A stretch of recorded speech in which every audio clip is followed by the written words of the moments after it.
تعالوا معنا اليوم يا شباب، رح نفرجيكم كيف نسوي خميرة طبيعية مع الشيف ناتاليا. علمتنا كيف نسويه لأنها هاي الشغلة صعبة كتير.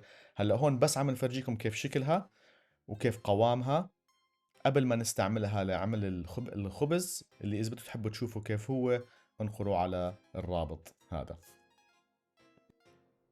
فمنبلش أول إشي اليوم الأول كيف بدنا نحطه مع بعض. بنبلش طحين، 50 جرام طحين. هلا هذا الطحين اللي عم تحطيتيه في إشي خصوصي فيه؟ هو الحين الخبز اه، بس أحسن تكون بروتين 14%. 14% بروتين. هلا في ممكن اقل ممكن اكثر، بس بهاي الحالة احنا نحط 50 جرام مي مع 50 جرام من هذا النوع الطحين.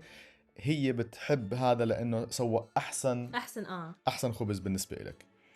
نفس الاشي تاني يوم نمسك هاي الخميرة، منكبها او منكب معظمها، منخلي بس اخر اشي زي طبقة صغيرة بالوعاء من اخره من الاسفل.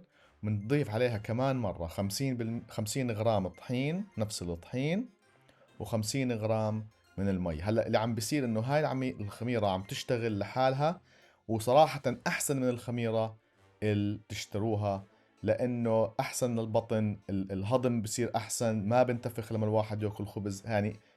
هذا بخبرتك انت، صحيح كله هذا انت تعلمتيه لما سويت الخبز. فكل يوم نتركه، بنسميها عم نغذي الخميرة، بنطعمي الخميرة. هاي اليوم الثالث شوف كيف عم تبلش تكبر أكثر، كل يوم عم تنفخ أكثر لأنه عم بيصير في منها أكثر. برضو نفس الشيء بنكب منها وبنضيف عليها 50 غرام من الطحين و50 غرام من المية. وكل يوم عم تكبر وبتنضج وبتصير أجهز لأنه الواحد يسويها. بنخلطها كثير كويس. فإحنا تعلمنا هاي الوصفة من ناتاليا، لحتى وهي طبعا اشتغلت 3 4 اشهر هي عم تشتغل على هالشغله. معلش عمو احنا اخذنا منك الخلطه طوالي. معلش. نفس الاشي بنكبها هون، وبنرد بنضيف عليها 50 غرام، وبنضلنا نسوي هاي الحركه لحتى الخميره تصير قويه وتغير القوام تبعها. وايش حكيتي لي انت كيف الواحد بيعرف انها النشاط تبعها يعني جاهز؟ لما بتضاعف بتضاعف حجمها اه للخميرة هاي. فكل مرة كل يوم تنتبه عليها قديش عم تكبر من لما تطعميها الطحين والمي، وتاني يوم بنفس الوقت اللي عم بتقرر انك تطعميها في 24 ساعة. هي اليوم الخامس لسه ما عم نشوف هذا التضاعف، معناته لسه بدنا نكمل نطعميها الطحين مم. ونطعميها المية، بنخلطها مع بعض لحتى نصير نشوف التضاعف هذا للحجم اللي بكون وقتها عم تحكي لنا الخميرة أنا جاهزة أشتغل مساعد خباز.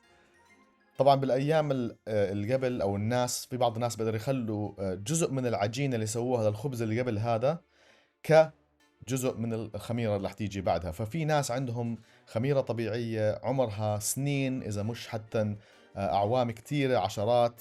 في حدا سمعت فيه حتى عنده فوق 100 سنة عمر الخميرة ذاته، ماخذها من أجداد أجداده. فيعني في أكثر من طريقة الواحد يكون عنده هاي الخميرة الطبيعية. زي ما قلت لكم، إذا عندك القدرة أنك تسويها وتخليها وتحافظ عليها بيكون ممتاز. وفي طرق تسويها. هلا احنا هون عم نبلشها من الصفر، بس انت لما يصير عندك هذه الخميرة بتقدر تخلي جزء منها بالثلاجة، تقدر تستعملها، مش شرط تطعميها دائما. وفي جزء تاني تقدر تخليه برا بتطعميه على شكل.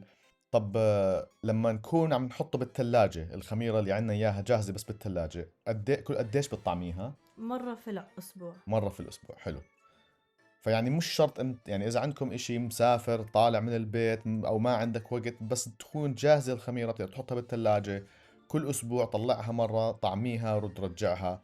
بهاي الطريقة ما بتنفخ وبتصير كتير نشيطة وبتخلص الاكل تبعها بسرعة، مشان ما تكون فجعانة يعني هي الخميرة.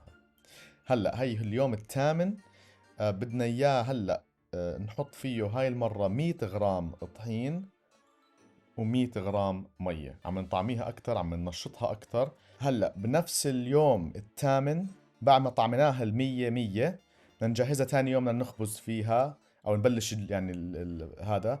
راح بالليل نرد نطعميها 200 200 هاي المرة. 200 من المي 200 من الطحين. بدنا نجهزها تاني يوم، راح تشوفوا كيف الفرق راح يكون كبير للخبز، بتجهيزها للخبز. هلا طلع عليها طبعا هي الكمية هون عنا أكبر، لسه ما لحقت طبعا تكبر بنفس الطريقة لساتنا. وهلأ رح تشوفوا كيف هون عم نطعميها تاني مرة. 200 غرام من الطحين و200 غرام. هلا هذا لما تجهزي للخبزة يعني بنبلش. حلو. هاي 200 غرام من المية. مي باردة ولا فاترة بتستعملي؟ فاترة. فاترة. حلو. هلا عم نحركه كلياته على بعضه.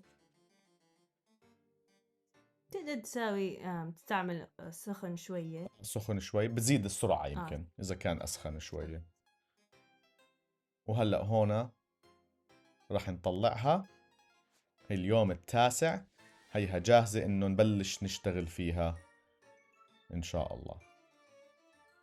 سموا عليها كل مرة، أعطوها تحفيز إيجابي. وهلأ بس تحطوها شوف قديش رح تكبر لتاني يوم. تجهز حالها تسوي هذا الخبز، أزكى خبز رح تدوقوه، وصحتين يا شباب.